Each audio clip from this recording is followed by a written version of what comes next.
Hello दोस्तों, CDP के lecture 7 में आप सभी का वेलकम है। आज के लेक्चर में हम इंटेलिजेंस थेरीज पढ़ेंगे, जिसमें सभी थेरिस्ट इंटेलिजेंस के बारे में क्या क्या कहते हैं।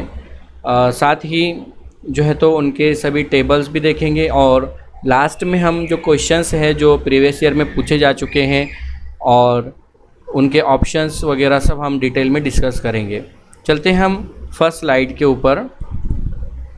देखिए, सबसे पहले ये जानने ला ज़रूरी है कि इंटेलिजेंस क्या है। तो इंटेलिजेंस एक लफ्ज़ है जो बना है इंटेलिजियर या इंटेलिजेंशिया से। अगर हम बात करें इस इंटेलिजियर या इंटेलिजेंशिया की, तो इसका मतलब होता है capacity of understand and reasoning. अब it is form from inter, यानी ये दो लफ्ज़ों से मिलकर बनता है। एक है इंटर और दूसरा है लीजियर। यानी इंटर का मीनिंग होता है बिटवीन और लीजियर का मीनिंग होता है to choose, to pick, to read. यानी हम ओवरऑल बात करें इंटेलिजेंस की डेफिनेशन की, तो हम कह सकते हैं intelligence is the ability to learn, understand, solve problems, adapt to new situations and use knowledge effectively. इन सभी चीज़ों को हम इंटेलिजेंस कह सकते हैं। उर्दू में कहे तो जहानत वो सलाहियत है जिसके ज़रिए इंसान सीखता है, समझता है, मसाइल हल करता है, नई सूरत हाल में ढलता है और इल्म को मौसर तरीके से इस्तेमाल करता है। ये सभी चीज़ें जो है तो इंटेलिजेंस कहलाती हैं। अब हम ये चीज़ सीख चुके, यहाँ पर क्वेश्चन बनता है कि इंटेलिजेंस कौन सी लैंग्वेज से आया है। ये भी याद रखिए, ये आया है लैटिन से। ठीक है, यहाँ पर आप देख सकते हैं ये वर्ड जो बिलोंग करता है लैटिन लैंग्वेज से। ठीक है, अब हम चलते हैं नेक्स्ट स्लाइड पर। अब यहाँ पर इसकी डेफिनेशन क्या सभी ने सेम की है? तो जी नहीं, यहाँ पर डेफिनेशन अलग अलग थेरिस्ट ने जो है तो अपने हिसाब से की है। हम बात करेंगे यहाँ पर जो है तो अल्फ्रेड बिने, इन्होंने जो है तो इंटेलिजेंस की डेफिनेशन कुछ इस तरह की। Intelligence is the ability to जज, अंडरस्टैंड एंड रीज़न वेल। यानी बयाने के मुताबिक जहानत अच्छी तरह फ़ैसला करना, समझना और इस्तदलाल करना, या रीजनिंग हम जिसे कहेंगे, चीज़ों में रीजनिंग एबिलिटी है ना। तो ये इनकी डेफिनेशन है बिने की। उसके बाद हम बात करें वेस्लर की, तो ये कहते हैं Wechsler, intelligence is the global capacity to act purposefully, think rationally, deal effectively with the environment. यानी माहौल से जो है तो इन्होंने जोड़ा है इसको। वेस्लर के मुताबिक जहानत वो मजमूई सलाहियत है जो मकसद के साथ अमल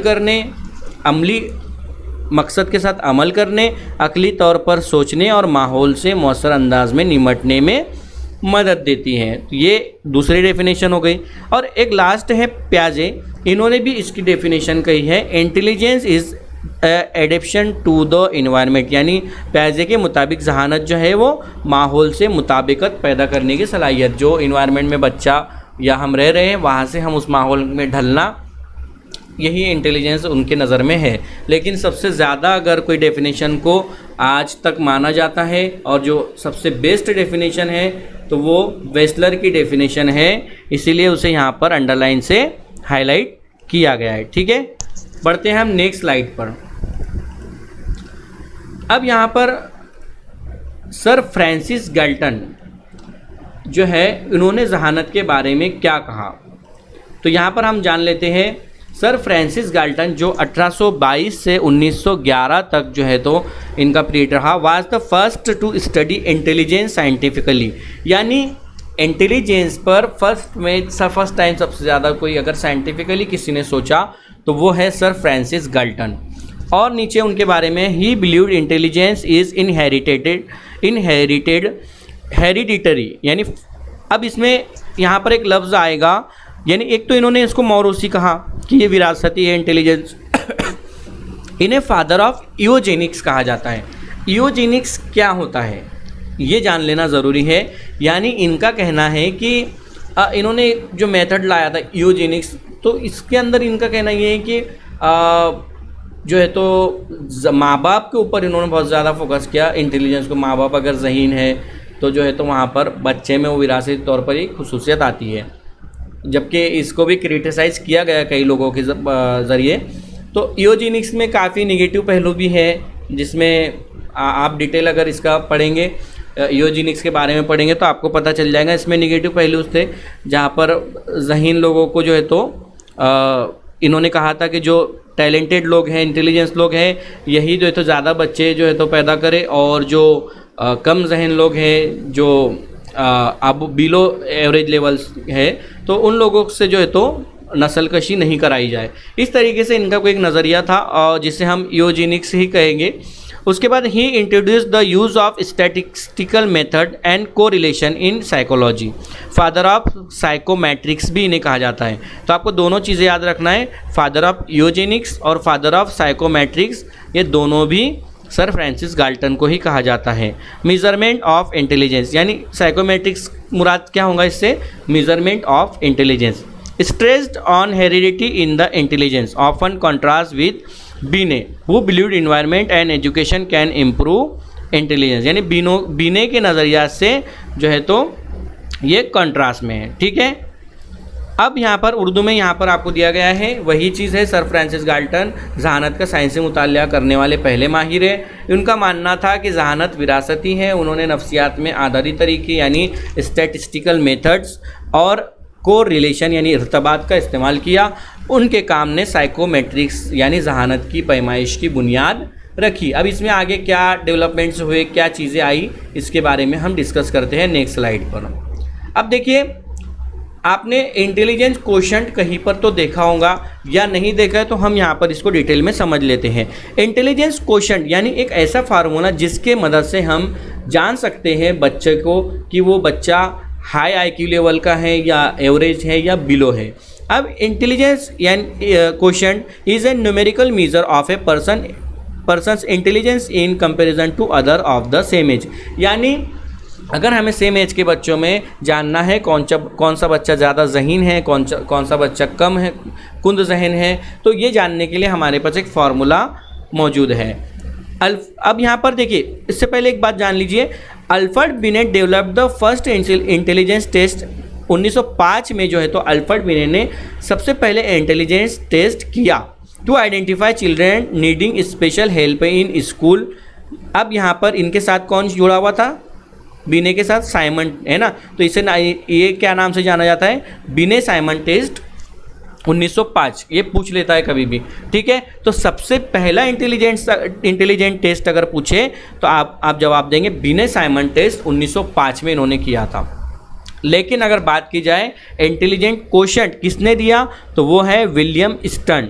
ये फार्मूला इन्होंने दिया था, लेकिन बाद में उसमें जो एडिशनल किया गया यानी मल्टीप्लाई बाय 100 किसने किया, इसको टर्मन ने किया, और मशहूर भी करने वाले इसको टर्मन ही है। तो IQ इज इक्वल टू, अब यहाँ पर MA से मुराद है मेंटल एज, और साथ ही CA से मुराद है क्रोनोलॉजिकल एज। क्रोनोलॉजिकल एज क्या है और मेंटल एज क्या है, देखिए यहाँ पर अगर हम एग्जाम्पल देखें, कोई बच्चा अगर 6ठी क्लास में है, एक बच्चा अगर 6ठी क्लास में है, तो ये उसका क्या हो गया, 6ठी क्लास में, यानी उसकी एज कितनी है, तो आप कहेंगे उसकी एज है 14 साल। लेकिन वो 8वीं क्लास के बच्चे का जो है तो सिलेबस पढ़ लेता है, तो उसकी मेंटल एज क्या हो गई, ज़्यादा हो गई। अब जब यहाँ पर हम IQ में उसको रखेंगे तो उसका आंसर आएगा 100+ में, क्योंकि वो बच्चा है 6ठी में लेकिन पढ़ रहा है 8वीं के लेवल का, उसका जो है तो मेंटल एज है, तो बच्चा 100+ है। और अगर वो बच्चा है 6ठी क्लास में, लेकिन अगर वो उसका जो है तो वो लेवल नहीं है, वो 4थी के बच्चे के लेवल में जो है तो पढ़ाई है उसका जो तो इंटेलिजेंस है, तो उसका आएगा आंसर 100 के बिलो। अब इसको हम जानेंगे और डिटेल में नेक्स्ट स्लाइड्स पर। ठीक है, इस फार्मूले को आपको याद रखना है, इसको आसानी से याद रखने के लिए कुछ नहीं है। यहाँ पर देखिए MA, दोनों भी कोर्सेज के नाम हैं, MA एक ग्रेजुएशन है ना, और CA ये भी एक एजुकेशन से रिलेटेड है, इसको आप याद रख सकते हैं MA/CA × 100 है ना। आपको वहाँ पर क्वेश्चन भी दे सकता है एक इबारत टाइप में, और आपको पूछ लेगा आंसर क्या आएगा, तो आपको बस फार्मूला याद अगर है तो आप उसका फास्ट से आंसर निकाल सकते हैं। अब देखिए यहाँ पर पहले IQ टेबल को समझ लेते हैं जो लेविस टर्मन ने दिया है।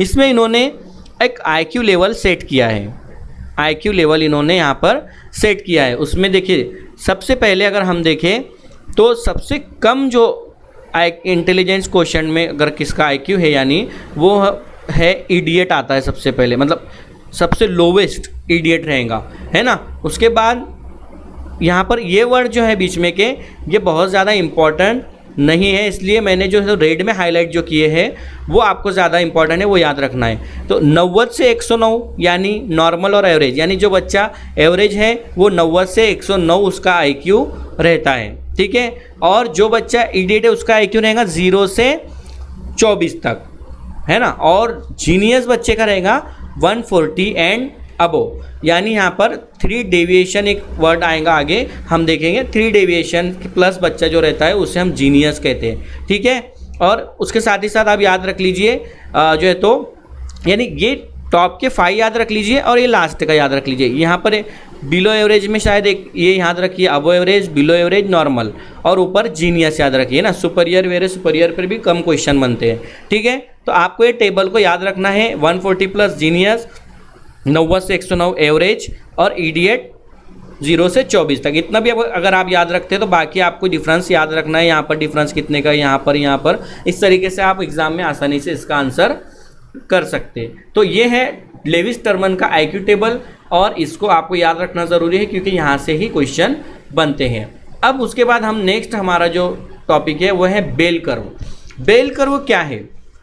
बेल कर्व ये है, ये graphical representation of a normal distribution of scores, यानी जब सर्वे किया गया तो उसके मुताबिक कितने लोग कौन से आईक्यू लेवल पर है, कौन से आईक्यू लेवल पर कितने लोग हैं उसको जानने के लिए एक जो ग्राफ बना, उसके जानने के बाद वो ग्राफ को ही हम असल में बेल कर्व कहेंगे, नॉर्मल प्रोबेबिलिटी कर्व। अब इसमें क्या है, most people score around average mean. Average किसको कहेंगे, ये है एवरेज, है ना, ये है average. Fewer people score very high और वेरी लो, यानी देखिए ज़्यादा लोग जहाँ पर है, पहले तो ये कम लोग और यहाँ पर ये ज़्यादा लोग, यानी ज़्यादा लोग जो है वो कहाँ पर है, एवरेज में। कहाँ है वो, एवरेज में, है ना, औसत के करीब। और जो है तो सबसे कम लोग कहाँ पर हैं, वो किनारों पर, यानी या तो इडियट की बात करें या अगर हम जीनियस की बात करें तो ये लोग बहुत कम है, इडियट भी बहुत कम है, जीनियस भी बहुत कम है। और सबसे ज़्यादा अगर हम कहीं पर देखें डेटा है तो वो कौन सा है, एवरेज में, है ना। अब symmetrical bell shaped curve, peak average score और एंड्स टेल्स एक्सट्रीम्स, यानी वही हाई आईक्यू और लो आईक्यू, है ना, इधर आ गया लो आईक्यू, इधर आ गया हाई आईक्यू। तो इस तरीके से ये बेल कर्व है। अभी हम नेक्स्ट स्लाइड पर इसको हम और डिटेल में देखते हैं और इसके ऊपर भी जो है तो क्वेश्चन बनता है बेल कर्व के ऊपर। अब देखिए यहाँ पर डिटेल में ये दिया गया है, normal distribution shows data that very randomly from the mean, यानी नॉर्मल डिस्ट्रीब्यूशन जो है वो डेटा शो करता है फ्रॉम द मीन, है ना। और normal curve the patterns that the data form is a bell shape curve. अब यहाँ पर देखिए ये एक पॉइंट हमने ऐड किया है, एवरेज इंटेलिजेंस, यानी अगर 0 डेविएशन है तो एवरेज इंटेलिजेंस वाला वो जो है तो स्टूडेंट है।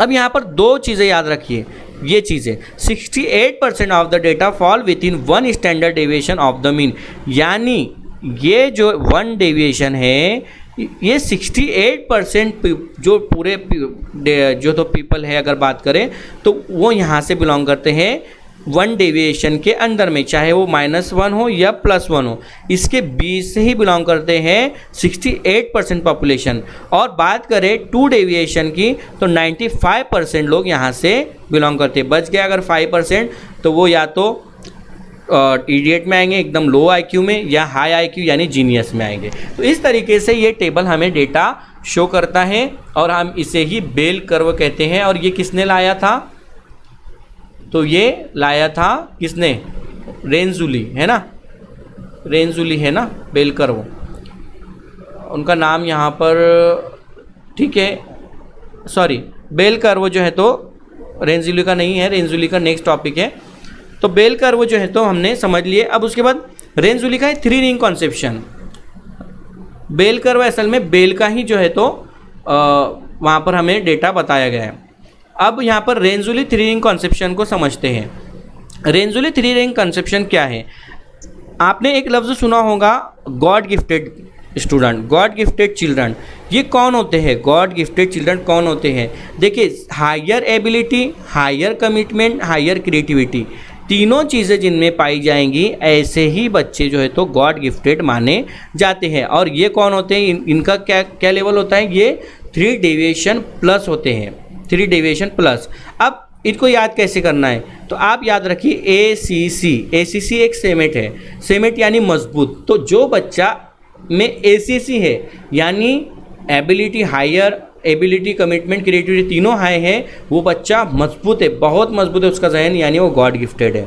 ठीक है, अब यहाँ पर समझ लेते हैं। अबो एवरेज एबिलिटी, जनरल और specific talent, not only IQ। सिर्फ इंटेलिजेंट क्वेश्चन की मदद अगर उसका जो है तो हाई है तो क्या वो जो है तो गॉड गिफ्टेड में आएगा? नहीं, यहाँ पर उसका क्या है, जनरल और स्पेसिफिक टैलेंट दोनों, जैसे मैथ, राइटिंग, म्यूजिक, सभी में जो है तो वो आगे पाया जाएगा। टास्क कमिटमेंट, मोटिवेशन, प्रिजर्वेंस, डेडिकेशन, है ना, यानी completing a science project despite difficulties, यानी जो है तो अगर हम बात करें तो मुश्किलात जो भी है, विदाउट उसके जो है तो वहाँ पर वो चीज़, मतलब मुश्किलात आ भी नहीं है तो वो उसको जो तो हल कर ले रहे हैं, यही चीज़ को हम जो है तो टास्क कमिटमेंट कहेंगे, है ना। और क्रिएटिविटी क्या रहेंगी? तो क्रिएटिविटी रहेंगी जो है तो original thinking, flexible problem solving, है ना, original thinking, flexible problem solving, designing a new experiment और स्टोरी प्लॉट, यानी क्या है ये, जो एक तजुर्बा अगर उसके पास है तो वो तजुर्बा एक डिज़ाइन कर रहा है नया, और एक या तो स्टोरी प्लॉट जो है तो क्रिएट कर रहा है। तो ये सब चीज़ें क्रिएटिविटी जो है तो इस तरीके से ये तीनों चीज़ें जब मिल जाएंगी और वो तीनों किसी एक चिल्ड्रन में पाई जाएंगी तो उसे हम गॉड गिफ्टेड चिल्ड्रन कहेंगे। और उसका हमने देखा कि वो कहाँ पर आता है, बेल कर्व की अगर बात करें तो वो 3 डेविएशन प्लस में आएगा।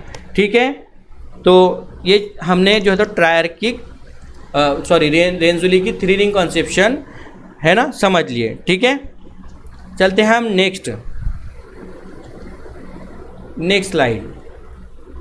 अब यहाँ पर जो है तो एक टेबल दिया गया है और ये सबसे इम्पॉर्टेंट टेबल है, theories of intelligence, theories of intelligence.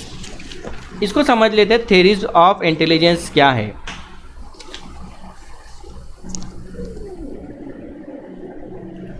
अब हम इस टेबल को समझ लेते हैं और यहाँ पर 8 जो तो थेरीज दी गई हैं, 8 थेरीज के साइंटिस्ट के नाम दिए गए हैं और उनका की आइडिया क्या था वो दिया गया है और एग्जाम्पल दिया गया है।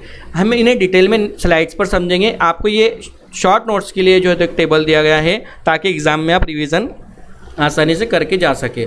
सिंगल फैक्टर थ्योरी किसने दिया? अल्बर्ट बी ने। क्या कहते हैं? Associate with the idea of a general factor of intelligence, यानी सिंगल फैक्टर थ्योरी क्या कहती है, यानी जैसे कोई बच्चा अगर रियाजी में अच्छा है तो वो जो है तो दूसरे जो पहेलियाँ वगैरह है पजल्स है वो भी सॉल्व कर लेगा। उसके बाद 2 फैक्टर थ्योरी किसने दिया? स्पीयरमैन ने। ये थ्योरी क्या कहती है? ये 2 चीज़ों पर बात करती है, जनरल फैक्टर और स्पेसिफिक फैक्टर, है ना। अगर एक जो है तो बच्चा है उसका जो है तो जो जनरल फैक्टर है वो रियाजी या साइंस है या लैंग्वेज है तो वो सब में अच्छा हो सकता, और एस फैक्टर यानी वो जो उसका जी फैक्टर है वहाँ से वो क्या करेगा, प्रैक्टिस की मदद से जो है तो वो कोई एक फैक्टर में स्पेसिफिक हो जाएगा, है ना, माहिर हो जाएगा। तो इसे हम 2 फैक्टर कहते हैं, G+S इस तरीके से। उसके बाद ट्रायर्किक थ्योरी, ये किसकी है? ये स्टर्नबर्ग की ट्रायर्किक थ्योरी है। और ये किस पर बात करते हैं? ये जो है तो ACP यानी एनालिटिकल, क्रिएटिव, प्रैक्टिकल, ये तीनों को मिलाकर जो है तो ये इंटेलिजेंस कहते हैं। और solving a real life problem creativity, जो है तो एग्जांपल क्या है कि जो है तो रियल लाइफ में कुछ प्रॉब्लम अगर है तो बच्चा जो है तो उसको हल करेगा, एक नया तरीका उसका जो है तो हल करने का निकालेगा। तो इस तरीके से ये triarchic theory. Multi factor theory, ये थॉर्नडाइक, ये काफ़ी इंपॉर्टेंट है, इसके ऊपर क्वेश्चन बनता है। Intelligence has multiple independent factor, इन्होंने जो है तो मल्टीपल जो इंटेलिजेंस है इसके बारे में बात की, जिसमें उन्होंने जो है तो आगे हम डिटेल में पढ़ेंगे कितने फैक्टर्स पर बात की है, कितनी चीज़ें उसमें आती है ना। तो ये मल्टीपल इंडिपेंडेंट फैक्टर्स जो क्या क्या है उस पर डिस्कस करेंगे। Good at words but average at number, यानी कोई एक फैक्टर यानी वर्ड के फैक्टर में वो गुड है लेकिन एवरेज के फैक्टर में वो एवरेज है। तो ये एग्जांपल है। ग्रुप फैक्टर थ्योरी ये किसकी है? थर्स्टन की। यहाँ पर कुछ कन्फ्यूजन होता है कहाँ पर? ग्रुप फैक्टर थ्योरी और मल्टीपल इंटेलिजेंस में। इसको समझेंगे जब क्वेश्चंस आएंगे कि क्या डिफरेंस है और ऑप्शंस वहाँ पर आप गलत क्यों लगाते हैं अगर होता है तो। Intelligence has group factor cluster between general and specific ability, है ना, वर्बल क्लस्टर और न्यूमेरिक क्लस्टर। इन्होंने यहाँ पर इसको ग्रुप में डिवाइड किया, इसको इसलिए ग्रुप फैक्टर थ्योरी नाम दिया गया थर्स्टन को। क्रिस्टलाइज्ड एंड फ्लूइड इंटेलिजेंस ये किसकी है? कैटल की। कैटल नाम इंपॉर्टेंट है और उनके साथ अगर आता है तो हॉर्न, यानी कैटल की थ्योरी के नाम से इसे जाना जाता है। ये क्या है? फ्लूइड प्रॉब्लम सॉल्विंग और क्रिस्टलाइज नॉलेज एंड एक्सपीरियंस, है ना, ये प्रैक्टिकल वर्क है इस तरीके से हम कह लेंगे। और ये यहाँ पर गेन करने वाली बात, सॉल्विंग न्यू पजल फ्लूइड है और यूजिंग लर्न फैक्ट्स ये क्रिस्टल है, ठीक है। स्ट्रक्चर ऑफ इंटेलेक्ट मॉड्यूल ये गिलफर्ड की है। Intelligence operation into contents into product, यानी कई तरीके के कॉम्बिनेशंस जो है इनको मिलाकर जो है तो एक थ्योरी बनाई इन्होंने, structure of intellect model. Performing task using different skill and knowledge, है ना, मतलब कई चीज़ों का मेलजोल हो रहा है और उसकी मदद से जो है तो स्किल्स और नॉलेज गेन हो रहा है, ये स्ट्रक्चर ऑफ इंटेलेक्ट मॉडल है। और लास्ट है मल्टीपल इंटेलिजेंस, ये है गार्डनर की थ्योरी। ये क्या कहते हैं? People are not born with all of the intelligence, they will ever have the abilities can be nurtured and develop, यानी जिसे हम कहेंगे पैदाइशी तौर पर, अगर कहे कि पैदाइशी तौर पर वहाँ पर जो है तो वो चीज़ें नहीं रहेंगी, बाद में बच्चा जो है तो वहाँ से गेन करता है, इस तरीके से जहाँ पर ये कह रहे हैं। अब हम स्टेप वाइज जो है तो इनको डिटेल में समझ लेंगे क्योंकि यही हमारा आज का टॉपिक है, इंटेलिजेंस थ्योरीज। चलते हैं हम नेक्स्ट स्लाइड पर। यहाँ पर देखिए सिंगल फैक्टर थ्योरी के बारे में बात हो रही है। सिंगल फैक्टर थ्योरी क्या है? तो सिंगल फैक्टर थ्योरी हम वैसे भी डिस्कस कर चुके हैं। ये है अल्बर्ट बीने ने जो तो सिंगल फैक्टर थ्योरी पर बात की 1905। फादर ऑफ इंटेलिजेंस टेस्ट इन्हें कहा जाता है, फादर ऑफ इंटेलिजेंस टेस्ट, है ना। बीने साइमन ऊपर हम जिक्र कर चुके। और इन्होंने किस पर टेस्ट किया था? ये 3 से 13 साल के बच्चों के ऊपर जो है तो ये इंटेलिजेंस टेस्ट किया गया था। All mental abilities are connected by one general intelligence. Intelligence is a single general ability that influence all mental task, यानी जहानत एक उमूमी सलाहियत है जो तमाम ज़हनी कामों पर असर डालती है। और दूसरा वो क्या है? एक सलाहियत में माहिर, हर काम में माहिर, यानी यहाँ पर दूसरा मीनिंग ऐसा हो जाता है कि कोई अगर कोई एक सलाहियत में कोई बच्चा अगर माहिर नहीं है स्पेसिफिक, तो वो दूसरी सलाहियतें भी उसकी कमज़ोर रहेंगी। इस तरीके से इनका कहना था, ठीक है। तो ये सिंगल फैक्टर थ्योरी है। बढ़ते हैं हम नेक्स्ट स्लाइड पर। नेक्स्ट स्लाइड है two factor in theory of intelligence. इसमें ये किसने दिया? तो ये दिया चार्ल्स स्पीयरमैन। जी फैक्टर और एस फैक्टर। क्या है जी फैक्टर? जी फैक्टर ये आपका यहाँ पर सभी तरीके के जो आपके सलाहियतें हैं वो यहाँ पर मौजूद है ना। और एस फैक्टर क्या है? एस फैक्टर में आता है मैकेनिकल, वर्बल, न्यूमेरिकल, स्पेशियल। अब यहाँ पर पढ़ लेते हैं। Charles Spearman, general ability is overall intelligence, ये ओवरऑल इंटेलिजेंस है आपका for all task, while specific ability is skill for a particular task. अब कोई बच्चा जो है तो या तो मैकेनिकल में स्पेसिफिक हो जाएगा, कोई वर्बल में, कोई जो है तो न्यूमेरिकल में, कोई स्पेशियल में। उमूमी सलाहियत जी हर काम के लिए मजमूई ज़हानत है, बिल्कुल। और जबकि मखसूस सलाहियत एस किसी खास काम के लिए हुनर है जो मश्क के ज़रिए हासिल, यानी स्पेसिफिक कब होगा? जब उसकी प्रैक्टिस की जाएंगी। जिसमें हम एग्जांपल ले सकते हैं, जैसे एक जो है तो एक बच्चा है जिसे खेल पसंद है ना, एक बच्चे को खेल पसंद है, लेकिन वो जब खिलाड़ी बनता है तो वो सभी खेलों का नहीं बनता, वो कोई एक खेल का बनता है। जैसे हम बात कर लेते हैं विराट कोहली, अगर हम इनकी बात करें तो इन्हें सब खेल पसंद है। आप इनको देखेंगे एक दूसरे खेल खेलते हुए भी, जैसे फुटबॉल है, टेनिस है, बैडमिंटन है, लेकिन ये जाने जाते हैं क्रिकेट की वजह से, क्योंकि इन्होंने क्रिकेट में ज़्यादा मशक़ की और क्रिकेट को अपना जो है तो एक स्पेसिफिक फैक्टर बनाया। और वहीं पर बात की जाए हम दूसरे, जैसे वो फुटबॉल खेल रहे हैं तो वो क्या है, उनका जनरल जो तो जी फैक्टर है, यानी वो और भी काम जो तो उस तरीके के खेलों से रिलेटेड कर पा रहे हैं। तो ये क्या है, जी फैक्टर और एस फैक्टर, इस तरीके से हम समझ सकते हैं इस एग्जाम्पल के ज़रिए। बढ़ते हैं हम नेक्स्ट स्लाइड पर। यहाँ पर देखिए मल्टी फैक्टर थ्योरी यानी अनार्किक थ्योरी ऑफ इंटेलिजेंस, इस नाम से भी इसे जाना जाता है। ये क्या है? तो मल्टी फैक्टर थ्योरी को अगर हम देखें तो थॉर्नडाइक ने ये नज़रिया दिया multi factor theory. Social, concrete, abstract intelligence, तीन तरीके की बातें हैं, social intelligence, concrete intelligence, abstract intelligence, और इनमें इन्होंने कई लेवल्स बताई, रेंजेस, एरिया, स्पीड, इस तरीके की इन्होंने जो है तो सभी वहाँ पर बातें की हैं मल्टी फैक्टर में। ठीक है, अब यहाँ पर एक बात ये कहते हैं, सलाहियतें मुख्तलिफ हो सकती है लेकिन कुछ यकसानियत पाई जाती है। Common abilities are found in specific abilities, जो कॉमन एबिलिटीज़ हैं वो कहाँ पाई जाती हैं, वो स्पेसिफिक एबिलिटीज़ में। ठीक है, जैसे कोई बच्चा ज़बान में अच्छा है लेकिन हिसाब में कमज़ोर है, यानी इसका मतलब क्या हो रहा है कि मुख्तलिफ ज़हानतें अलग अलग काम कर रही है, वो उसका जो है तो एक जो उसकी एबिलिटी क्या है, मैथ सॉल्व करना, वहाँ पर वो क्या है, कमज़ोर है, तो वो कॉमन एबिलिटी। और स्पेसिफिक एबिलिटी यानी उसका जो ज़बान में वो बेस्ट कर रहा है वो उसकी स्पेसिफिक एबिलिटी, यानी हर तरीके की यहाँ पर क्या बात करें मल्टी फैक्टर थ्योरी में कि जो है तो जो डिफरेंट इंटेलिजेंस है वो अलग अलग वर्क करता है। ठीक है, बढ़ते हैं हम नेक्स्ट स्लाइड पर। नेक्स्ट स्लाइड में हम डिस्कस करेंगे triarchic group factor theory of intelligence. ये किसने दिया, ये दिया है स्टर्नबर्ग। स्टर्नबर्ग ने इसके बारे में बात की है ना, ट्रायर्किक थ्योरी। इसमें तीन चीज़ें जो हमने बात की है, ACC, एनालिटिकल, क्रिएटिव, प्रैक्टिकल, है ना। तो इसको आप जो है तो इसको जो है तो कैसे याद रखेंगे, देखिए सॉरी ACC के बजाय हम इसे याद रखेंगे यहाँ पर CAP, कैप, है ना। कैप यानी स्टर्नबर्ग से याद रखिए आप, स्टर्नबर्ग से याद रखिए कैप, है ना। क्रिएटिव, एनालिटिकल, प्रैक्टिकल, ये तीनों इंटेलिजेंस के बारे में जो है तो ये बात करते हैं, और यही तीनों के दूसरे नाम है एक्सपेरिएंशियल, कॉम्पोनेंशियल, कॉन्टेक्चुअल इंटेलिजेंस। ये तीनों नाम यही तीनों के हैं। आपको इसके ऊपर क्वेश्चन भी देखने को मिला है लास्ट ईयर्स में, और यहाँ पर हम इसको सॉल्व भी करेंगे किस तरह का क्वेश्चन यहाँ से पूछा गया था। बात करेंगे नीचे। अब यहाँ पर थर्स्टन ट्रायर्किक थ्योरी के बारे में बात हुई, और उसके बाद group factor theory. Group factor theory you focused on 7 different primary mental abilities. ठीक है, ट्रायर्किक थ्योरी जो है तो रॉबर स्टर्नबर्ग की है, और ग्रुप फैक्टर थ्योरी थर्स्टन। क्या बारे में बात करें, 7 डिफरेंट प्राइमरी मेंटल एबिलिटीज़, यानी 7 आया तो थर्स्टन और 8 आया तो जो है तो हम डिस्कस करेंगे किसका है 8, है ना।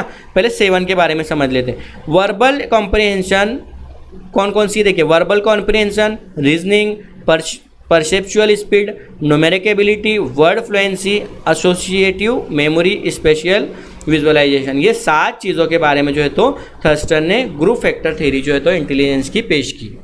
ठीक है, आपको जो है तो ये सातों याद रखने के बजाय इनका सिर्फ ये याद रखना है ग्रुप फैक्टर थ्योरी जो है तो किससे रिलेटेड है ना। और ट्रायर्किक थ्योरी स्टर्नबर्ग से रिलेटेड है, ग्रुप फैक्टर थ्योरी थर्स्टन से रिलेटेड है। चलते हैं नेक्स्ट स्लाइड के ऊपर। अब यहाँ पर ट्रायर्किक थ्योरी जो है तो इसके बारे में एक इमेज आपको दिखाई दे गई है जिसमें एनालिटिकल, प्रैक्टिकल, क्रिएटिव, ये चीज़ें क्या है इसके बारे में बताएं। Able to recognise patterns, apply logic and more commonly known as book smarters, यानी इन्हें हम पढ़ाकू कहेंगे जैसे वो, यानी ये क्या कर रहे हैं यहाँ पर, देखिए यहाँ पर ये आप इमेज से समझ सकते हैं कि जो है तो लॉजिक से अप्लाई करना, उसके बाद जो है तो पैटर्न से रिकॉग्नाइज करना, या जो तो बुक स्मार्ट जो है तो हम इसे कहेंगे। प्रैक्टिकल कैसे, यूज़ कॉमन सेंस और adaptability to find solution by applying knowledge based on experiences, more commonly known as street smart, यानी हर फील्ड में जो है तो ये प्रैक्टिकली तौर पर, ये एनालिटिकली तौर पर, ये प्रैक्टिकली तौर पर जो है तो स्मार्ट। और creative, ability to invent, imagine a novel solution to a problem और situation, flexible mindset, can adapt quickly to their environment, यानी प्रॉब्लम्स को जो है तो उन जो प्रॉब्लम्स आ रही हैं उसको जो है तो नए तरीके से सॉल्व करना, नई क्रिएटिविटी जो है तो सामने लाना, इस तरीके का जो है तो ये क्रिएटिव पर्सपेक्टिव है। तो ट्रायर्किक थ्योरी में आपको याद रखना है कैप यानी क्रिएटिव, एनालिटिकल, प्रैक्टिकल, और इनके 3 जो है तो दूसरे नाम हमने जो देखे वो है एक्सपेरिएंशियल, कॉम्पोनेंशियल और कॉन्टेक्चुअल। ये 3 चीज़ें याद रखना ज़रूरी है। बढ़ते हैं नेक्स्ट स्लाइड पर। अब यहाँ पर types theory of multiple intelligence पर बात करते हैं। ये काफ़ी इम्पॉर्टेंट है, ये काफ़ी इम्पॉर्टेंट है और ये दिया है हार्वर्ड गार्डनर ने। हार्वर्ड गार्डनर कहते हैं it is not how smart you are then matters, what really counts is how you are smart. और ये अभी जो है तो हार्वर्ड गार्डनर जो है ये अभी अलाइव है, यानी इनके रिसर्च जो है तो अभी भी शुरू है इस तरीके से, है ना। अब थ्योरी ऑफ मल्टीपल इंटेलिजेंस क्या है इसको समझ लेते हैं। थ्योरी ऑफ मल्टीपल इंटेलिजेंस, यहाँ पर देखिए एक चीज़ तो ये समझ लीजिए कि इन्होंने जो कहा है ये लाइन काफ़ी मैटर करती है। It is not how smart you are, what really counts is how you are a smart, है ना। और यहाँ पर एक बुक है author of frames of mind, यानी फ्रेम्स ऑफ माइंड जो बुक है उसके ये ऑथर भी हैं। और 8 टाइप के बारे में देखिए, पीछे जो हम डिस्कस कर रहे थे तो 8 टाइप के बारे में बात किसने की है, वो बात की है हार्वर्ड गार्डनर ने, ठीक है। तो यहाँ पर जो है तो हार्वर्ड गार्डनर ने जो है तो एक बुक भी लिखी, इस पर डिस्कस हुआ। और यहाँ पर जो है तो 8 टाइप्स जो इन्होंने इंटेलिजेंस के डिस्कस किए हैं उसमें है visual, spatial, mathematical, musical, intrapersonal, linguistic, verbal, kinaesthetic, interpersonal, naturalistic, है ना।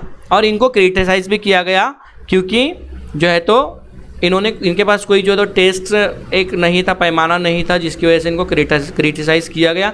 इसके ऊपर हम डिटेल में डिस्कस करेंगे। अब 8 में जो है तो देखिए विजुअल स्पेशल में क्या है, पिक्चर स्मार्ट, म्यूजिकल यानी म्यूजिक स्मार्ट, बॉडीली काइनेस्थेटिक यानी body smart, interpersonal people smart, verbal linguistic word smart, उसके बाद logical mathematical logical smart, naturalistic naturally smart, है ना। और ये इंटरपर्सनल इंट्रापर्सनल है दोनों, तो ये सेल्फ स्मार्ट, ठीक है। तो सेल्फ कौन सा है, सेल्फ जो है तो इंट्रापर्सनल, और जो है तो पीपल स्मार्ट यानी इंटरपर्सनल, ठीक है। अब हम बात करते हैं नेक्स्ट स्लाइड पर।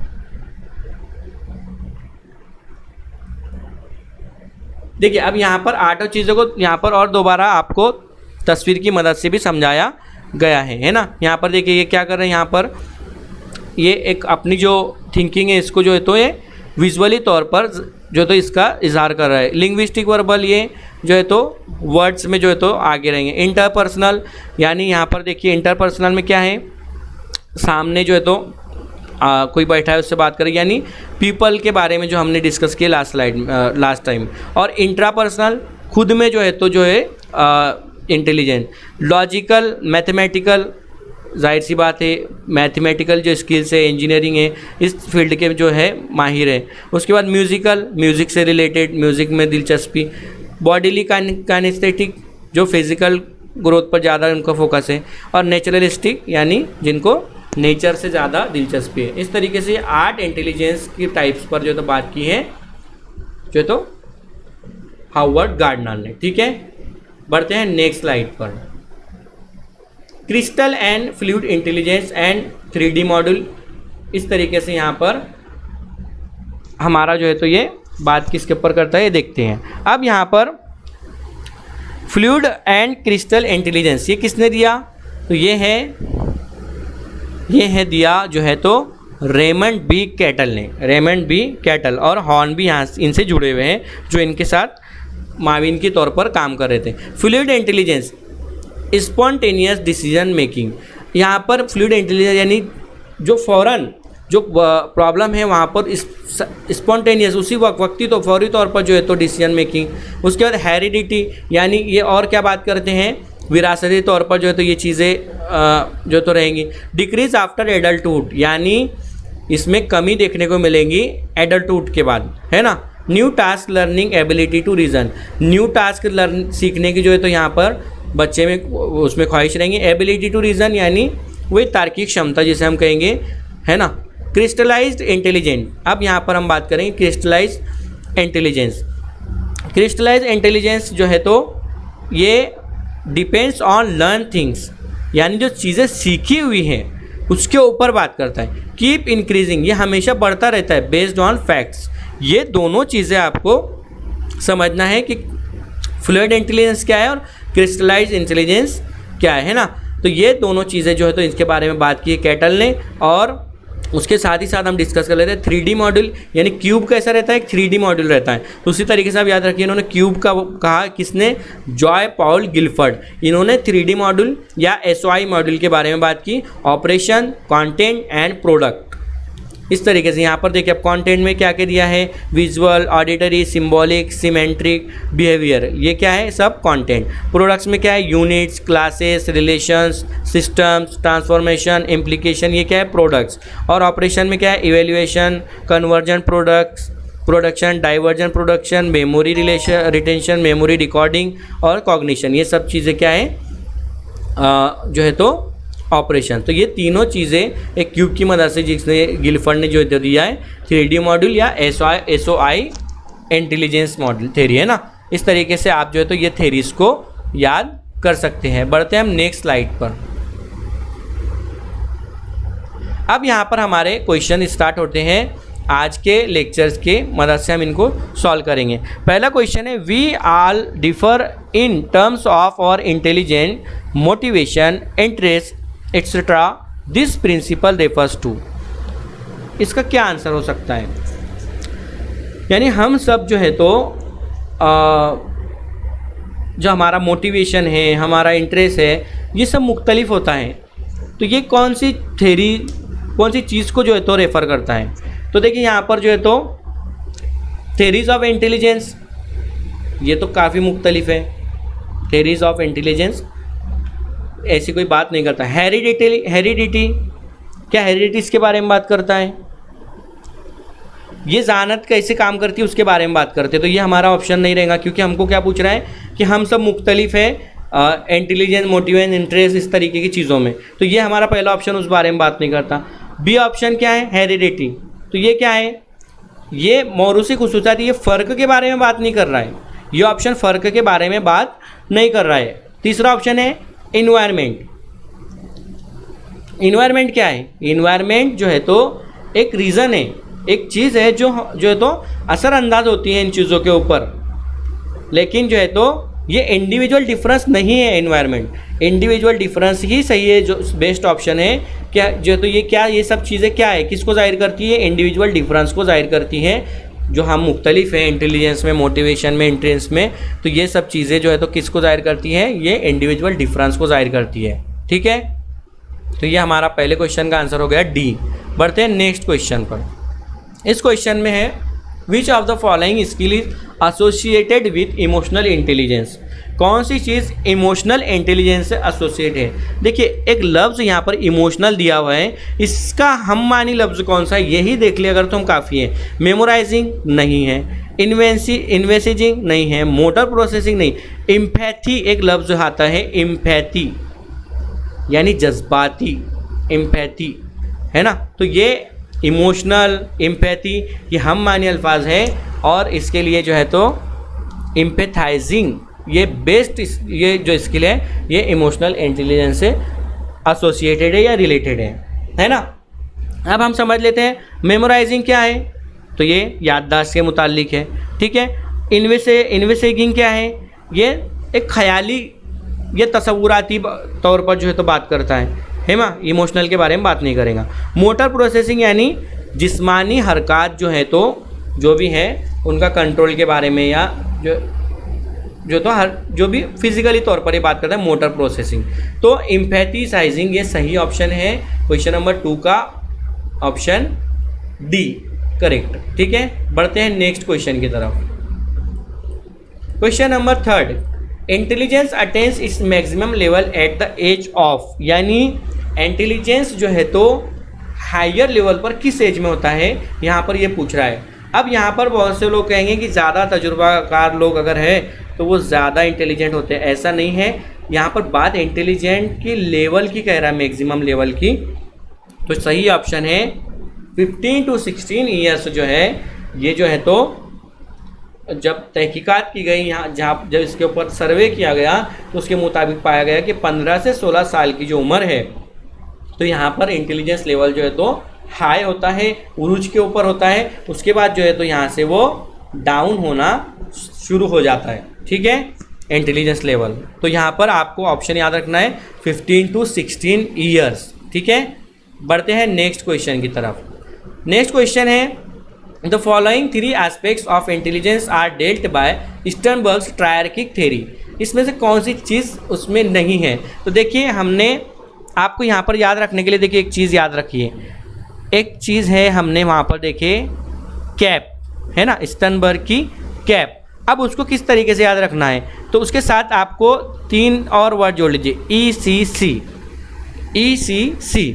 यानी अब देखिए कैप के हमको तीनों के मालूम है। कैप से क्या है? सी से है क्रिएटिव, ए से क्या है एनालिटिकल, और पी से क्या है प्रैक्टिकल। उसी तरीके से ई से आएगा एक्सपेरिएंशियल, सी से आएगा कॉन्टेक्चुअल और कॉम्पोनेंशियल। सोशल कहीं पर भी नहीं है इनमें, देखिए एस कहीं पर है नहीं है। तो सोशल के बारे में जो है तो कहीं पर भी बात नहीं है स्टर्नबर्ग की ट्रायर्किक थ्योरी में। तो यहाँ पर पूछा था एक्सेप्ट मीनिंग होता है नॉट, है ना। तो ये याद रखिए, यहाँ पर पूछा ये था, या तो इसमें से कोई दूसरा ऑप्शन आप लगा दे तो ये रॉन्ग हो जाएगा। सोशल के बारे में कहीं भी ट्रायर्किक थ्योरी में बात नहीं की गई, इसलिए हमारा ऑप्शन बी करेक्ट हो जाएगा इस क्वेश्चन के एस्पेक्ट में। बढ़ते हैं नेक्स्ट क्वेश्चन नंबर 5 की तरफ।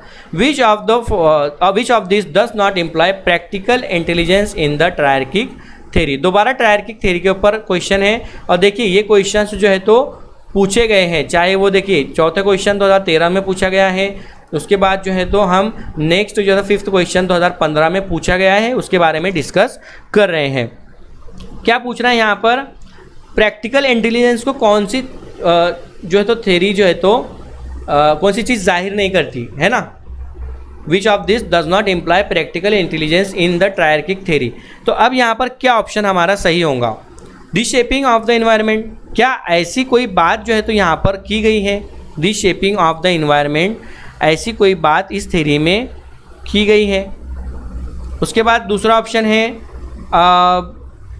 Thinking practically about one self only. Thinking about one self only, क्या इस तरीके की कोई बात की गई? उसके बाद choosing an environment in which you can succeed, ऐसा इन्वायरमेंट चूज़ करना जिसमें तुम आगे बढ़ सके, और एडेप्टिंग टू द इन्वायरमेंट। तो इनमें से कौन सी ऐसी चीज़ है जो प्रैक्टिकल इंटेलिजेंस को जाहिर नहीं करती? तो जो है तो इसके अगर हम बारे में बात करें तो यहाँ पर जो दिया गया है रीशेपिंग द इन्वायरमेंट, इस बारे में ये थ्योरी बात करती है। उसके बाद choosing an environment in which you can succeed, इसके बारे में बात करती है। एडेप्टिंग टू द इन्वायरमेंट, इस बारे में बात करती है। तीनों में एक लफ्ज़ कॉमन भी दिखाई दे रहा है, इन्वायरमेंट। लेकिन अगर आप बात करें thinking practically about one self only, यानी सिर्फ अपने बारे में सोचना, तो ये ट्रायर्किक थ्योरी में शामिल नहीं है, इसलिए हमारा आंसर हो जाएगा बी। पूछा था नॉट, डज नॉट, इस तरीके से पूछा था, है ना। बाकी सब क्या है? ये प्रैक्टिकल स्किल है, प्रैक्टिकल स्टेप है, और जो है तो ये एडेप्टिंग भी जो है तो बुनियादी उसका जो है तो मकसद पहलू हम इसे कह सकते हैं। ठीक है, क्वेश्चन नंबर 5 का ऑप्शन हो गया बी। ठीक है, बढ़ते हैं नेक्स्ट क्वेश्चन की तरफ। Question number 6, स्पीयरमैन्स 2 factor theory was extended into multi factor theory. अब यहाँ पर आपको बहुत ज़रूरी है ये याद रखना कि देखिए मल्टी फैक्टर थ्योरी किसने दी? मल्टी फैक्टर थ्योरी किसने दी? अगर आपको ये क्वेश्चन अगर पूछ ले तो डायरेक्ट अगर पूछे कि मल्टी फैक्टर थ्योरी किसकी है तो आप आंसर लगाएंगे थॉर्नडाइक, डायरेक्ट अगर पूछे। लेकिन अगर पूछे कि स्पीयरमैन से अगर उसको रिलेट कर दे, स्पीयरमैन की 2 फैक्टर थ्योरी को जो था आगे बढ़ाया किसने, मल्टी फैक्टर थ्योरी में किसने कन्वर्ट किया, तो तब उस केस में आपका जवाब हो जाएगा थर्स्टन। ये चीज़ मैं आपको कह रहा था, ये काफ़ी इंपॉर्टेंट है, क्योंकि एक्चुअल में डायरेक्ट पूछा जाए तो ये ऑप्शन है, लेकिन अगर स्पीयरमैन से रिलेट कर दिया जाए तो बी ऑप्शन है ना। थर्स्टन ने जो है तो जहानत की जो एक नहीं बल्कि कई चीज़ों पर जो है तो वो है डिपेंड, जैसे मेंटल एबिलिटीज़ के बारे में बात की तो वो था स्पीयरमैन्स की जो 2 फैक्टर थ्योरी को उन्होंने आगे बढ़ाया था। लेकिन डायरेक्टली अगर पूछ ले कि मल्टी फैक्टर थ्योरी किसके किसने दिया, तो थॉर्नडाइक आंसर सही होता है उस केस में। ठीक है, तो यहाँ आपको ये चीज़ बिल्कुल ध्यान रखना है। स्पीयरमैन को अगर इंक्लूड किया है कई क्वेश्चन में तो आप थर्स्टन आंसर लगाएंगे, ना कि थॉर्नडाइक। ठीक है, आंसर हो गया हमारा बी। बढ़ते हैं नेक्स्ट क्वेश्चन की तरफ।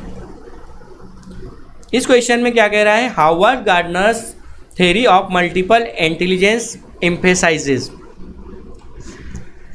मतलब हावर्ड गार्डनर की थ्योरी जो है मल्टीपल इंटेलिजेंस, ये काफ़ी इंपॉर्टेंट है, इसके बारे में क्वेश्चन है और ये प्रीवियस ईयर क्वेश्चन है। अब यहाँ पर पूछ रहा है कि जो है तो ये जनरल इंटेलिजेंस के बारे में जो है तो बात करती हैं या जोर देती हैं, common abilities required in school इसके ऊपर जोर देती हैं, the unique abilities of each individual इसके ऊपर जोर देती हैं, या कंडीशनिंग स्किल्स इन स्टूडेंट इसके ऊपर जोर देती हैं।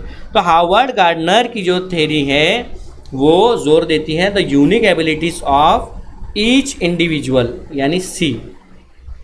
पहला ऑप्शन क्या है, जनरल इंटेलिजेंस, ये किसकी थ्योरी है, ये है स्पीयरमैन की। ये किसकी थ्योरी है, स्पीयरमैन। उसके बाद common abilities required in school, तो ये तो एक एबिलिटीज़ इन स्कूल में किसी की थ्योरी नहीं है, तो ये जोर देने वाली बात ही नहीं, ऐसा कहीं हमने डिस्कस किए नहीं। और उसके बाद जो है तो कंडीशनिंग स्किल इन स्टूडेंट, यानी जिसे हम बिहेवियरिज्म कहेंगे, तो ये एक स्किल, कंडीशनिंग स्किल का हिस्सा है बिहेवियरिज्म, है ना, तो इसका भी कोई ताल्लुक नहीं है। सबसे बेस्ट ऑप्शन है the unique abilities of each individual. Howard Gardner की थ्योरी जो है मल्टीपल इंटेलिजेंस की, उसके ऊपर बात करती है, हम बाकी उसके ऊपर डिस्कस ऑलरेडी कर चुके हैं। बढ़ते हैं हम नेक्स्ट क्वेश्चन की तरफ। क्वेश्चन नंबर 8, ये भी प्रीवियस ईयर में पूछा जा चुका क्वेश्चन है।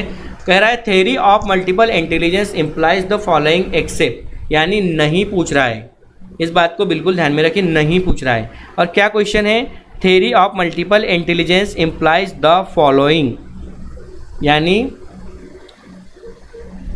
सब चीज़ें तो इशारा करती है सिवाय किसके, कौन सब बातें जो तो इशारा करती है मल्टीपल इंटेलिजेंस की थ्योरी की तरफ, लेकिन कौन सी चीज़ नहीं है। तो देखिए सबसे पहला ऑप्शन है discipline should be presented in A numbers of ways, इस तरीके से यहाँ पर कह रहा है। तो क्या ये ऑप्शन सही होगा, इस तरीके की कोई बात जो है तो क्या ये ऑप्शन सही होगा। Learning could be assess through a variety of means. उसके बाद नेक्स्ट ऑप्शन है emotional intelligence is not related to IQ, intelligence is a distinct set of processing operation used by an individual to solve problem. पूछ रहा था कि किसकी तरफ इशारा नहीं करती या इशारा करती सिवाय किसके। तो हम यहाँ पर जो है तो कहेंगे कि इमोशनल इंटेलिजेंट किसके बारे में जो है तो यहाँ ऐसा कुछ कहा नहीं गया, emotional intelligence is not related to IQ, ऐसा जो है तो मल्टीपल इंटेलिजेंस जो थ्योरी है उसके बाद यहाँ पर वहाँ पर ऐसा कोई जिक्र नहीं है। हाँ, discipline should be present in number of ways, ये बात ठीक है। Learning could be assess through variety of means, ये भी बारे में वहाँ पर बात की गई। और intelligence is a distinct set of processing operation use by an individual to solve problem, यानी कई तरीक़ों से जो तो प्रॉब्लम को सॉल्व किया जाता है, इस तरीके की बात है।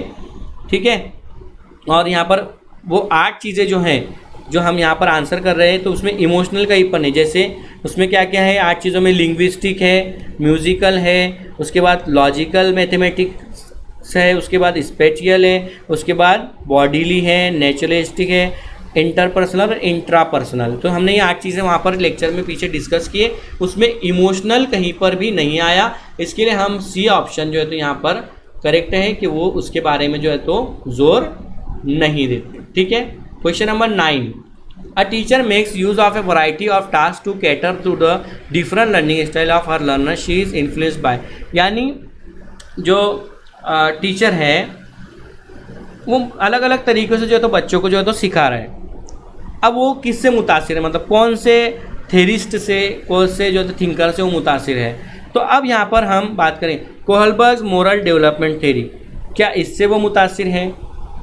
Gardner multiple intelligence theory, Vygotsky socio cultural theory, पैजे कॉग्निटिव डेवलपमेंट थ्योरी, इनमें से वो किससे मुतासिर है। तो देखिए पहला है कोहलबर्ग किस बारे में बात करते हैं, कोहलबर्ग मोरल के बारे में बात करते हैं, मोरल यानी अखलाकियात। तो यहाँ पर मोरल के बारे में बात नहीं, यहाँ पर जो है तो लर्निंग स्टाइल के बारे में बात हो रही है, मोरल डेवलपमेंट के बारे में बात नहीं, तो पहला ऑप्शन हमारा एलिमिनेट हो गया। उसके बाद दूसरा ऑप्शन क्या है, गार्डनर मल्टीपल इंटेलिजेंस थ्योरी, इसको हम साइड में करते हैं। सी को देख लेते हैं, सी वाइगॉट्स की सोशो कल्चरल थ्योरी। तो ये क्या है, ये सोशो कल्चरल थ्योरी है, इसमें लर्निंग स्टाइल के बारे में कहीं पर बात नहीं है। और लास्ट वाला है प्याजे, इन्होंने कॉग्निटिव डेवलपमेंट के बारे में बात की हमेशा, लर्निंग स्टाइल्स के बारे में बात सिर्फ किसने की, गार्डनर मल्टीपल इंटेलिजेंस थ्योरी जो है यहाँ पर लर्निंग स्टाइल्स के बारे में बात जो है तो की गई है, या वो मुतासिर है टीचर गार्डनर के मल्टीपल इंटेलिजेंस थ्योरी से, क्योंकि वहाँ पर हमने देखे कि वहाँ पर 8 तरीके का इंटेलिजेंस बच्चे में इन्होंने इनके मुताबिक है, वहाँ जो है तो वो सिखाया जा सकता है। ठीक है, बढ़ते हैं next. Following are the critical views about the theory of multiple intelligence except, यानी कौन सभी चीज़ें जो है तो मल्टीपल इंटेलिजेंस थ्योरी के मुताबिक है, सिवाय, या इस तरीके से ना कहते हुए ये कहे कि क्रिटिसाइज़ किया गया मल्टीपल इंटेलिजेंस थ्योरी को सिवाय कौन सी बात की। तो देखिए, it is not research based, इस तरीके का क्रिटिसाइज उनको किया गया। Different intelligence demand different method for different student, क्या इस तरीके से वहाँ पर जो है तो क्रिटिसाइज किया गया। उसके बाद ऑप्शन है gifted student usually excel in single domain, इसके बारे में क्रिटिसाइज किया गया। It lacks of empirical support, ये भी किया गया। यहाँ पर कोई कहीं पर भी उन्होंने जो है तो यहाँ पर ऐसी बात नहीं की गई जिससे ये ऑप्शन, अब देखिए यहाँ पर ए और डी ऑप्शन को अगर हम देखें, यह क्रिटिसाइज तो किया गया क्योंकि यहाँ पर इन्होंने कोई फार्मूला नहीं दिया, यहाँ पर उनको जो है तो कोई प्रूफ नहीं दिया इन्होंने इसके बारे में कि मल्टीपल इंटेलिजेंस होता है। उसके बाद अगर हम बात करें सी की, तो ये क्या कह रहा है, कोई एक जो है तो एक खास मैदान में ही बच्चा जो है तो गिफ्टेड स्टूडेंट अच्छा होता है। जी नहीं, गिफ्टेड स्टूडेंट तो हर फील्ड में बेस्ट होता है। तो यहाँ पर जो है तो इस तरीके से जो है तो बात की गई। उसके बाद जो है तो बी ऑप्शन हमारा बच गया, और बी ऑप्शन क्या कह रहा है कि different intelligence demand different methods for different student. इन्होंने ही कहा कि जो है तो बच्चा जो है वो अलग अलग तरीके से अलग अलग बच्चों को सिखाया जाना चाहिए, क्योंकि एक ही तरीके से सभी बच्चे नहीं सीख सकते। तो ये तो इनका पॉजिटिव चीज़ है, इसके ऊपर क्रिटिसाइज नहीं किया गया, उनको क्रिटिसाइज इन तीनों चीज़ों पर कहा गया। और हमको पूछा था किस बारे में क्रिटिसाइज नहीं किया गया, एक्स से पूछा था, तो बी ऑप्शन करेक्ट है। फॉर ए सी डी जो है तो क्रिटिसाइज किया गया, बी में जो है तो ये उनका मुस्बत बात उन्होंने कही है, इससे ही उनका जो है तो थ्योरी है, तो इसलिए बी ऑप्शन में क्रिटिसाइज नहीं किया गया बल्कि वो उनकी थ्योरी है। ठीक है, तो क्वेश्चन नंबर 11 की तरफ चलते हैं। Theory of multiple intelligence can not be legitimised as, यानी उसका साइंसी नुक्ता नज़र हम जिसे कहेंगे उसके पहलू से वो सही होना। अब बात करते हैं इस क्वेश्चन में क्या पूछ रहा है। तो यहाँ पर हमसे पूछ रहा है कि जो थ्योरी ऑफ मल्टीपल इंटेलिजेंस है तो उसको जो है तो साबित नहीं किया जा सकता, किस वजह से। तो देखिए, it is not possible to measure different intelligences as there are no specific test.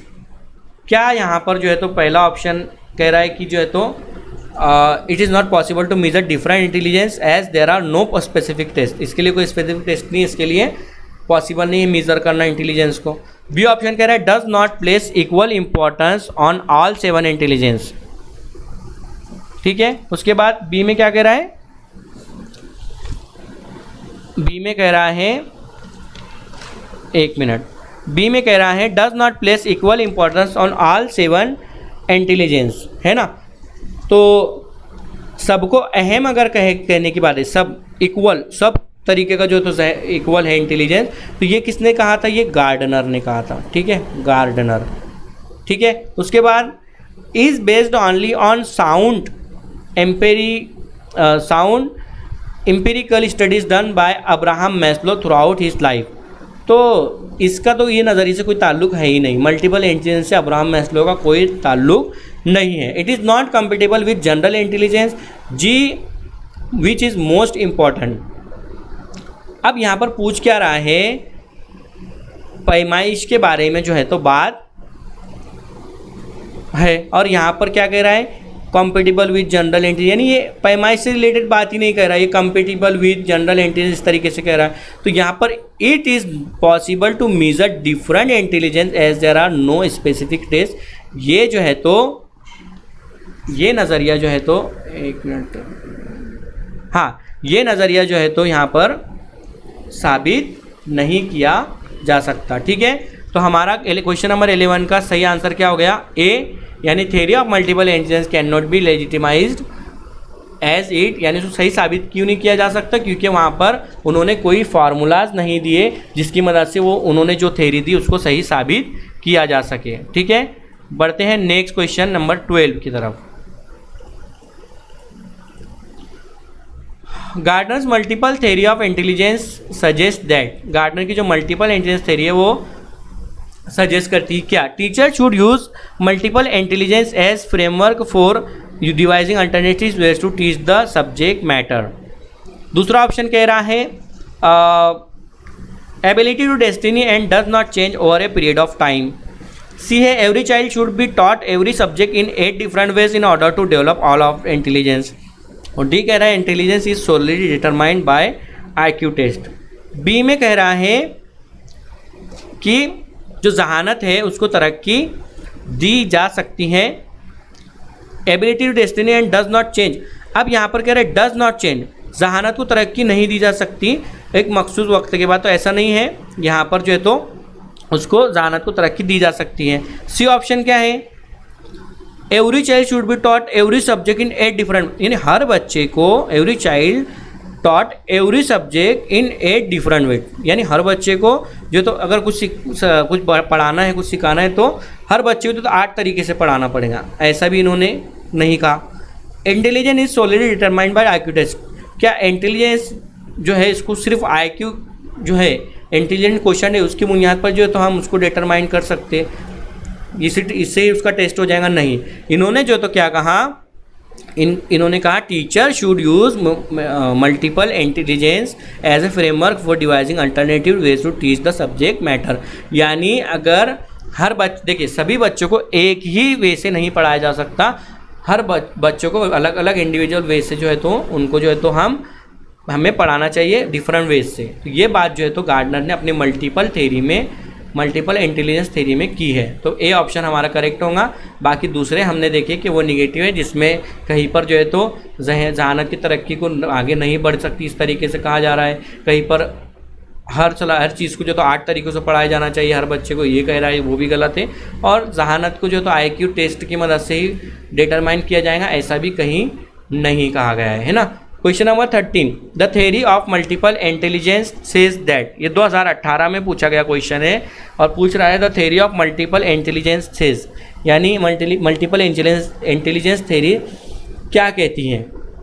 तो हम उसको जो है तो मेन कोर क्या है, इसका मरकज़ी किरदार क्या रहेगा इस थ्योरी का, उसके ऊपर हमें पूछ रहा है। तो पहला intelligence can be rapidly accelerated, क्या ऐसा कोई वहाँ पर बात की गई, हमने लेक्चर देखे इसमें कहीं पर ऐसी बात नहीं की गई। Intelligence can be several kinds, यानी इंटेलिजेंस जो है तो मुख्तलिफ अक़साम का हो सकता है, सेवरल काइंड्स, ये चीज़ हमने पढ़ चुके हैं। Paper pencil test are not helpful, देखिए कुछ हद तक हम कहें तो सही है, लेकिन अगर हम इसे इसके बारे में बात करें कि इसका कोर जो क्या रहेगा टॉपिक, तो ये उसके लिए सफिशिएंट ऑप्शन नहीं है। Intelligence can be multiplied with effective pedagogy, तो मल्टीपल के बारे में कहीं पर भी बात, मल्टीपल करने के बारे में कहीं पर भी मल्टीपल इंटेलिजेंस में बात नहीं की गई है ना, यानी बात सही है लेकिन इस थ्योरी के रिगार्डिंग में ये बात सही नहीं है, गार्डनर ने ऐसी बात कहीं पर भी नहीं की। तो गार्डनर की जो थ्योरी ऑफ मल्टीपल इंटेलिजेंस है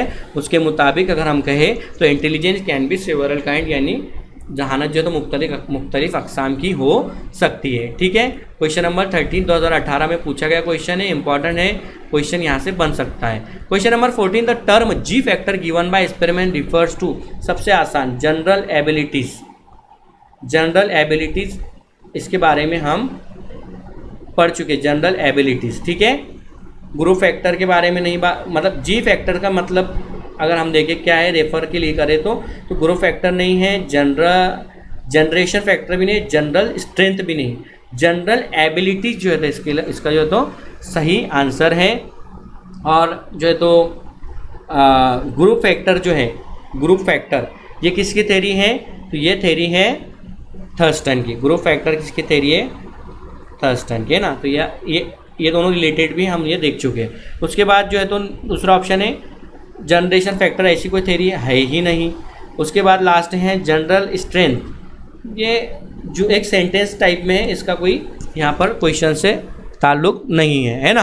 तो हमारा यही ऑप्शन हो गया जनरल एबिलिटीज़, या हम जनरल इंटेलिजेंस से भी इसको डिनोट करते हैं, जनरल इंटेलिजेंस, जनरल इंटेलिजेंस भी कह सकते हैं। ऑप्शन में अगर जनरल इंटेलिजेंस दिया हो तो ये ऑप्शन भी आपका करेक्ट रहेगा, ठीक है। तो इस चीज़ को ध्यान में रखिए। बढ़ते हैं नेक्स्ट क्वेश्चन की तरफ। Question number 15, last question. Thurston theory about the nature of intelligence, यानी थर्स्टन की जो थ्योरी है नेचर ऑफ इंटेलिजेंस के बारे में, है ना। Thurston theory about the nature of intelligence क्या हो सकता है यहाँ पर? तो देखिए, सबसे पहले यूनिफैक्टर थ्योरी। यूनिफैक्टर थ्योरी किसकी है? यूनिफैक्टर थ्योरी बीने की, सॉरी, यूनिफैक्टर थ्योरी किससे रिलेटेड है? बीने से, ठीक है। ग्रुप फैक्टर थ्योरी किससे रिलेटेड है? थर्स्टन से, ठीक है। ग्रुप फैक्टर थ्योरी किससे रिलेटेड है? थर्स्टन से। और इसका दूसरा और कौन है? थॉर्नडाइक, है ना। अभी बात कर रहे थे इसके ऊपर। मल्टीफैक्टर थ्योरी थॉर्नडाइक, मल्टीफैक्टर थ्योरी थॉर्नडाइक से रिलेटेड है। और ग्रुप फैक्टर थ्योरी को देखते हैं। टू फैक्टर थ्योरी किससे रिलेटेड है? Spearman. Two factor theory Spearman से रिलेटेड है। ग्रुप फैक्टर थ्योरी जो है, तो ये हमने पीछे देखे ग्रुप फैक्टर थ्योरी, या तो हम इसे और कौन सी थ्योरी के नाम से भी जो है तो याद रख सकते हैं, हमने डिस्कस किए ग्रुप फैक्टर थ्योरी और मल्टी फैक्टर थ्योरी, है ना। Group factor theory, multi factor theory, दोनों नाम से थर्स्टन को याद रख सकते हैं। लेकिन डायरेक्ट पूछा जाए मल्टी फैक्टर थ्योरी तो वो थॉर्नडाइक, है ना। और यहाँ क्या पूछ रहा है? Thurston theory about the nature of intelligence, तो ये ग्रुप फैक्टर थ्योरी हम इसे कहेंगे। डायरेक्टली मल्टी फैक्टर नहीं होगा ऑप्शन। ग्रुप फैक्टर थ्योरी जो है हमारा राइट आंसर होगा बी। तो आई थिंक आपको सभी क्वेश्चन जो है तो समझ में आए। कोई डाउट है तो आप कमेंट कीजिए। इंशाल्लाह जल्दी हम लाइव सेशंस लेंगे जिसमें हम इन सभी चीज़ों पर डिस्कस करेंगे जो आपको यहाँ पर डाउट्स रह जाते हैं। सेशन अगर आपको पसंद आ रहे हो तो आप सेशन को लाइक कीजिए, चैनल को ज़्यादा से ज़्यादा लोगों तक शेयर कीजिए, सब्सक्राइब कीजिए। और मिलते हैं जल्दी हम नेक्स्ट लेक्चर में, जिसमें हम डिस्कस करेंगे इसी तरीके की और थ्योरीज जो सीटीटी के पर्सपेक्टिव से इम्पॉर्टेंट है। हम ऐसी ही चीज़ों को डिस्कस करेंगे, क्योंकि आपका वक्त कीमती, आपका टाइम कीमती। नोट्स आपको जो है तो बहुत टाइम लगता है नोट्स बनाने में, यही नोट्स की वजह से वक्त लगता है लेक्चर आने में। तो ये सब नोट्स जो आपके बाद वक्त निकाल कर बनाना, उसके बाद आपको इसको डिटेल में समझाना, हो सकता है इसमें कहीं पर मिस्टेक्स होती है बोलने में, तो आपको इसको समझ लेना चाहिए। जब हम लाइव सेशंस लेंगे या एग्ज़ाम करीब रहेगा तो तब रिवीजन रहेगा आप, तो वहाँ पर स्पीड में हम चीज़ों को डिस्कस करेंगे, वहाँ पर जो है तो इनको सही कर लेंगे जो चीज़ें हमारे यहाँ पर मिस्टेक्स हो सकती है, ठीक है। तो आपसे रिक्वेस्ट है दोबारा लाइक शेयर और सब्सक्राइब करिए। Thank you.